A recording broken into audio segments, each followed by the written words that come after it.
जय जय श्री राम। राधे।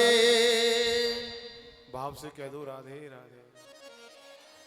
एक बार और कह दो, एक बार। बड़ा आनंद मिलता है। अब थोड़ा ध्यान देंगे। जगत में, इस संसार में कोई परमानेंट नहीं आया हुआ है भैया।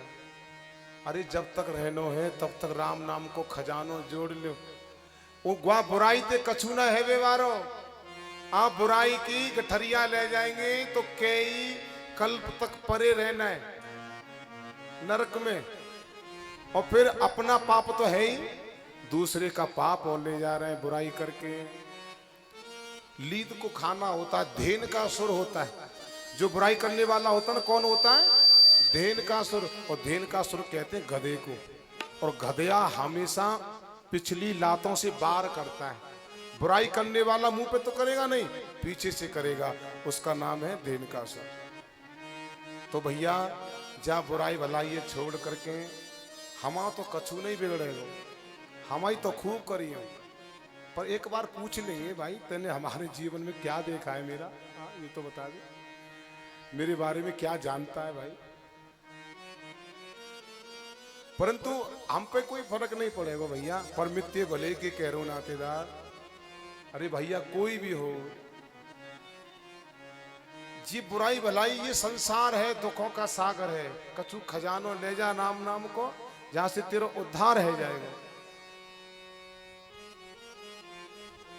तो मैं कह रहा था, आइए प्रसंग पर आइए। अस्वस्थामा आया दुर्योधन की हालत देख करके बोले, अच्छा धीरज धर्म मित्र और नारी, आफत काल परखियहु चारी। धीरज धर्म मित्र और नारी, इसकी आफत काल में परख होती है। पत्नी अगर पति का साथ दे रही है सुख में, तो कोई बहुत बड़ा आसर का काम नहीं कर रही है।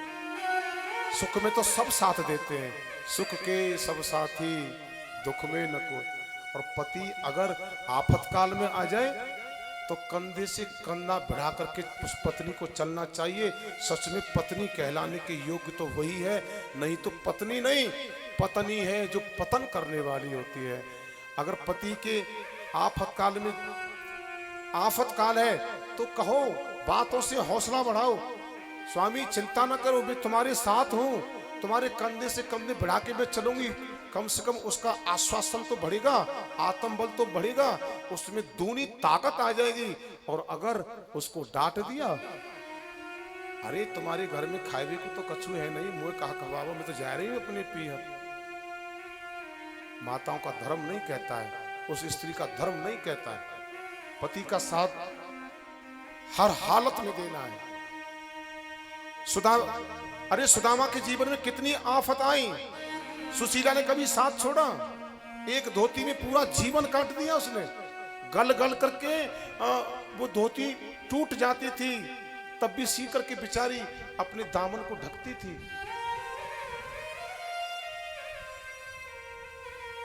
ये माताओं का धर्म कहता है, पति का हर परिस्थिति में साथ देना। धीरज धर्म मित्र, मित्र वही होता है जो आपातकाल में मित्र का साथ देता है। और आजकल तो मित्र में धक्का मार के चले जाते हैं। आज अश्वत्थामा मित्र है।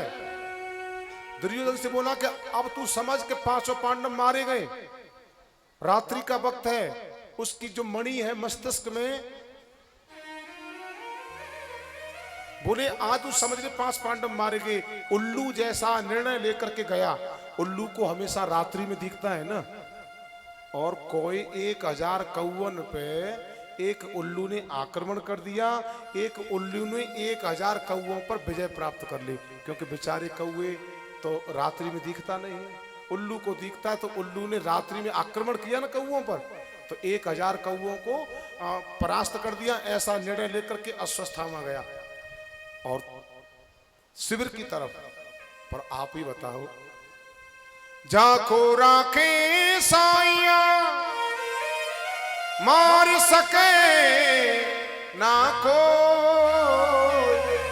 बालनवा को कर सके जो जग बेरी हो। अरे जिसका भगवान रक्षक है उसे कौन मार सकता है। भगवान कृष्ण चांदी की छड़ी लेकर के और पहरा दे रहे हैं। अर्जुन जगा, बोले प्रभु तुम सोए नहीं होगे, क्यों आपको नींद आती है क्या? बोले हाँ, जब हमने अपने जीवन की डोर आपके समक्ष डाल दी है तो तुम ही तो हमारी रक्षक हैं। भगवान ने कहा मेरा मानना तो ऐसा है, आप यहां नहीं सो तो अच्छा है। 5 पांडवों को लेकर चले गए। द्रौपदी के 5 पुत्रों से कहा भाई तुम भी चलो। बोले नहीं नहीं हम नहीं जाते, हमें तो नींद आती है। उसी बिस्तर पर द्रौपदी के 5 पुत्र सो गए। अश्वत्थामा आया, खुश हो गया कि 5 पांडव आज मुझे सोते हुए मिल गए, इनका सर काट देता। और लिया तलवार, सर काट करके 5 का ला करके दुर्योधन के समक्ष डाल दिए कि लो मैंने 5 पांडवों को मार दिया। बोले मुझे भीम का सर ला करके दे, जिसने मेरी जंघा को तोड़ा है। भीम की शकल जैसा बच्चा है, जैसे ही हाथ में उसका सर लिया और जैसे मसला ना तो उसमें रक्त की धार छूटी। और बोले अरे अश्वत्थामा तूने ये बहुत ही अनर्थ कर डाला, हमारे अब इस कुल में कोई पानी देने वाला भी नहीं है। अरे ये तो द्रौपदी के 5 पुत्र हैं, तूने ये क्या किया? इस बात को सुनकर के अश्वत्थामा बोला ये सब गड़बड़ हो गया, अब मुझे अपने प्राणों की रक्षा करना चाहिए। और इधर में दुर्योधन का देहांत हो गया। खुशी और गम एक साथ मिल जाते हैं तो उसको ऐसा वरदान था। पल भर के लिए खुशी हुई कि मैंने 5 पांडवों को मार दिया, अश्वत्थामा ने बोला। और जब देखी शकल बच्चे की तो वहां बड़ा दुख हुआ और उसका देहांत हो गया दुष्ट का। अश्वत्थामा बोले अब तू भग ले, अपने प्राणों की रक्षा कर ले, अर्जुन तुझे जिंदा नहीं छोड़ेगा।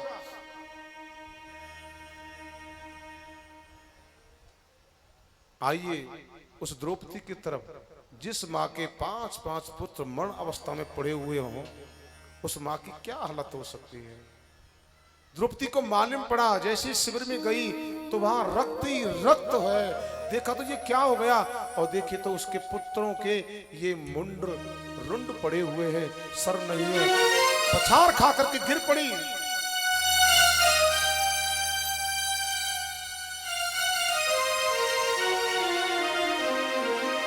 गाय की तरह भगाने लगी।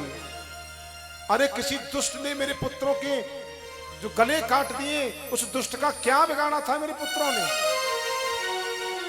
द्रौपदी की चीख सुनकर के 5 पांडव चले आए, भगवान कृष्ण चले आए। भगवान ने कहा द्रौपदी मैं जानता हूं तेरे पुत्रों की दशा किसने किया है। अश्वत्थामा के सिवा और कुछ कोई नहीं कर सकता है। तुरंत गांडीव उठाया, अर्जुन ने भगवान के साथ हो लिया कि चलो प्रभु उस दुष्ट को पकड़ के लाते हैं। और कहा द्रौपदी तू चिंता न कर, तेरा अपराधी तेरे समक्ष खड़ा हो जाएगा, तू जाए जैसे चाहे ऐसे दंड दे सकती है। अश्वत्थामा ने देखा अब मेरे प्राणों की रक्षा कौन करेगा। अपने प्राणों की रक्षा करने के लिए ब्रह्म अस्त्र छोड़ दिया। जैसे ब्रह्म अस्त्र छोड़ा, आकर के प्रभु के चढ़ पकड़ लिए अर्जुन ने, हे प्रभु मुझे बचाओ। कृष्ण कृष्ण महाभाव भक्ता नाम भयंकर, तुमको दया माना पवगो से संस्रते। कन्हैया मेरी रक्षा करो, गोपाल मेरी रक्षा करो, ये ब्रह्म अस्त्र मुझे जला करके राख कर डाले। और जैसे ही कन्हैया ने कहा अर्जुन कभी कांटे से कांटे को निकाला जाता है, लोहे से लोहे को पीटा जाता है, कभी कभी जहर की औषधि जहर हो जाती है। अरे तुम पर तो ब्रह्मास्त्र चलाना भी आता है, लौटाना भी आता है, तुम भी अपना ब्रह्मास्त्र छोड़ो।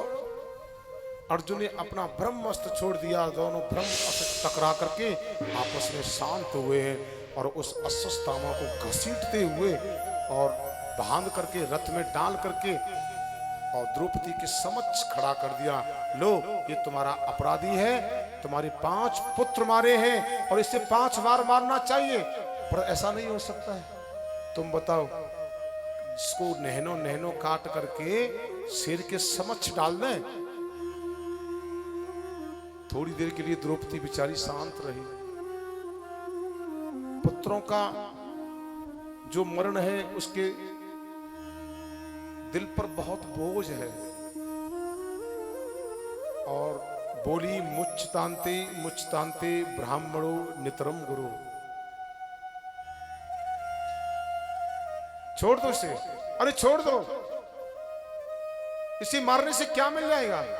मेरे 5 पुत्र हैं और मेरे 5 पुत्रों तो चले गए, क्या इसके पुत्र को इसे मारने से क्या मेरे पुत्र वापस हो सकते हैं?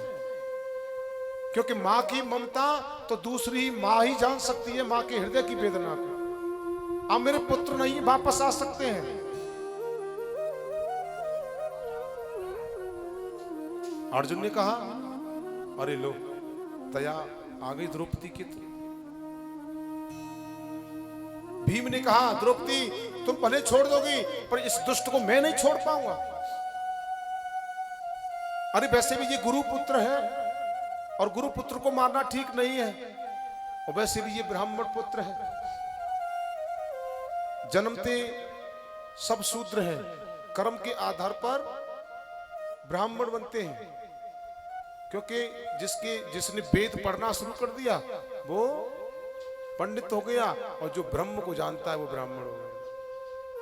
क्योंकि जन्म से जब तक ब्राह्मण का या क्षत्रिय का जनेऊ संस्कार नहीं हुआ, शास्त्र के अनुसार वो शूद्र ही है। अगर उसका जनेऊ संस्कार हो गया तो वो निश्चित ही, जिसने अस्त्र उठा लिए, वैसे देखा जाए तो ये जो मुख है ये ब्राह्मण है, जो हाथ है ये क्षत्रिय है, और जो पेट है ये वैश्य है, और जो पैर है ये शूद्र है। अब तुम कहेंगे कि भाई ये शूद्र के पैर क्यों छुए जाते हैं? पैर छूते ना, शूद्र तो है ना, तो क्यों छुए जाते हैं? तब तक इस शरीर का, शूद्र का काम क्या? बोझा उठाना। तब तक इस शरीर का बोझा ये पैर ढो रहे हैं, तब तक शूद्र हैं। और जब बोझा ढोना बंद कर देते हैं तो ये फिर लक्ष्मी का एक स्वरूप है, विष्णु का स्वरूप भी इनको माना गया है। कर्म जैसा हम करेंगे उसी आधार से, जाति से कभी क्षत्रिय या ब्राह्मण नहीं कहा गया है, केवल कर्म के आधार पर ही होता है। बाप से कहो राधे राधे, एक बार जोर से बोलो। कैसे मोहल्ला कमजोर